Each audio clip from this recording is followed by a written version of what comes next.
कत्तलीसाठी अमानुष पद्धतीने बांधून ठेवलेल्या 6 गायींची मंद्रुप पोलिसांनी सुटका केली आहे। या प्रकरणी 2 आरोपींविरुद्ध गुन्हा दाखल करण्यात आला असून 1,40,000 रुपये किमतीच्या गायींची सुटका करण्यात आली आहे।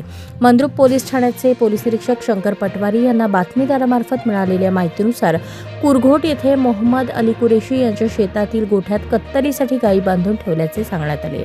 पोलीस उपनिरीक्षक राजकुमार डांगे, PSI कदम, बापू शिंदे, संदीप काळे, ज्ञानेश्वर भोसले, शिवणे मेजर, सागर चव्हाण यांचे पथक तयार करून पथकाने छापा टाकला असता आरोपींनी त्यांच्या शेतात गोठ्यामध्ये 6 गायी कत्तलीसाठी आणल्याचे दिसून आले।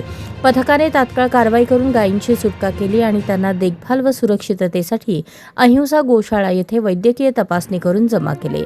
बादशाह इमान सुतार, वय 55, राहणार कुरघोट, तालुका दक्षिण सोलापूर, मोहम्मद अली कुरेशी, वय 19, राहणार लष्कर सोलापूर या आरोपींविरोधात गुन्हा दाखल करण्यात आला आहे। या कारवाईमुळे परिसरात खळबळ उडाली असून प्राण्यांवरील क्रूरतेविरुद्ध पोलिसांनी कडक भूमिका घेतल्याचे स्पष्ट झाले आहे।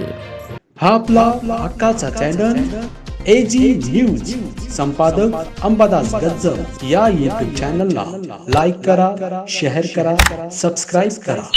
संपर्क 94 92 37 68 92।